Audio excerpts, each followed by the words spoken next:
tous, bienvenue dans cette vidéo où je vais vous parler du roman de Irving Finkel, Au paradis des manuscrits refusés, publié en 2016 aux éditions Jean-Claude Lattès. Le genre de ce roman, c'est un roman d'humour et de fiction littéraire.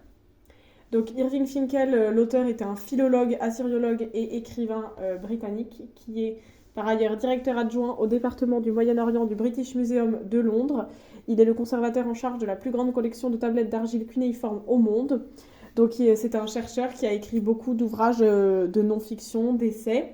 Là, Au paradis des manuscrits refusés est son premier roman et sa première œuvre de fiction, ce qui va se voir, je trouve, sur certains points. Il a aussi publié en 2015 L'Arche avant Noé, où il parle de ses découvertes sur les origines du déluge en Mésopotamie. Au paradis des manuscrits refusés, c'est l'histoire d'une équipe de bibliothécaires originaux qui travaillent dans une bibliothèque d'un genre un peu spécial qui s'appelle la bibliothèque des manuscrits refusés.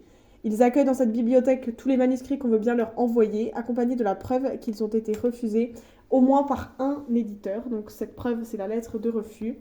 Nous en avons dans le livre quelques extraits et la plupart des lettres de refus sont assez drôles. Cependant, donc beaucoup de personnes, et pas des mieux intentionnées, s'intéressent à la bibliothèque. On a d'abord une insupportable bibliothécaire américaine qui vient enquêter sur la présence de poissons gris dans la bibliothèque.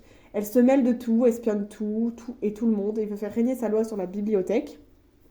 L'équipe finit finalement par se rendre compte qu'elle n'est là que pour se faire de l'argent et qu'elle se cache derrière la couverture de son enquête. Donc nos amis des manuscrits refusés parviennent à la démasquer et à la faire fuir. Une autre nuit, ce sont des voleurs qui s'introduisent dans la bibliothèque, qui sont chassés de manière toujours aussi comique. Enfin, c'est une jeune actrice qui se fait passer pour une étudiante qui s'introduit dans la bibliothèque pour fouiner dans les ouvrages afin de trouver des idées de films pour son réalisateur de cinéma. La démasquer s'avère difficile parce que la jeune fille est très belle et séduisante et capture dans son filet de charme tous les bibliothécaires hommes de la maison. Heureusement, grâce à la détermination et à l'efficacité de Mademoiselle Olgivi, la secrétaire et d'une de ses collègues, elles parviennent à démasquer l'actrice et à la chasser de la maison d'une manière, encore une fois, très humoristique, car nos bibliothécaires sont pleins de ressources et de malice et n'hésitent pas à faire appel à leurs amis pour jouer des tours à ces personnes qui viennent déranger leur quotidien. Rebondissement, humour anglais et réflexion sur les livres se mélangent dans ce roman original. Ce roman, je le recommande bien sûr particulièrement aux personnes qui travaillent dans les métiers du livre, parce que cette approche de leur métier original est toujours enrichissante et ça leur permet d'avoir une vision différente, à la fois différente et en même temps plus commune sur leur monde. Ils voient, comme leur métier est au centre d'un livre, ça le rend un peu plus commun. Je dirais qu'il y a dans ce roman plusieurs éléments intéressants, comme par exemple la relation qui existe entre le directeur de la bibliothèque, le docteur Patience, et sa fidèle secrétaire, Mademoiselle Olgivi. Cette relation est touchante parce que la secrétaire vient sans cesse en aide à son chef, qui le lui rend bien en étant très affectueux avec elle et en l'admirant. Les aventures et la vie quotidienne d'une équipe d'originaux, liées à une louange de toutes les œuvres écrites, qu'elles aient ou non trouvé leur place dans une maison d'édition. Voilà ce qui occupe l'essentiel du livre. Et le roman se termine par un puissant discours du docteur Patience qui exprime ses nobles idées à ce sujet. Idées qui ne font bien sûr que résumer les opinions de l'auteur.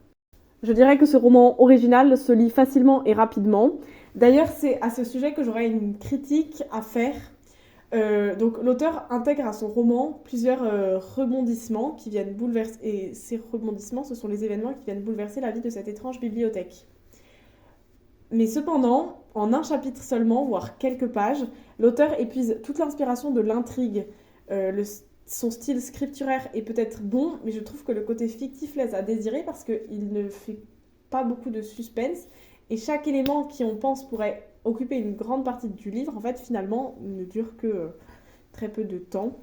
Mais c'est à côté excusable parce que comme l'auteur n'écrit d'ordinaire que de la non-fiction, sa première œuvre de fiction, il est normal que la fiction occupe une moins large part de son œuvre puisqu'il a moins l'habitude d'introduire cet élément dans ses œuvres. Donc en soi, ce n'est pas du tout dérangeant, mais pour ma part, cela m'a frappée.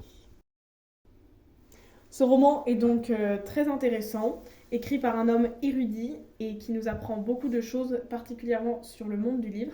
Je le recommanderais tout particulièrement aux personnes qui travaillent dans les métiers du livre, parce que c'est toujours enrichissant de voir leur métier mis en scène dans une œuvre de fiction, et qui plus est avec de l'humour anglais.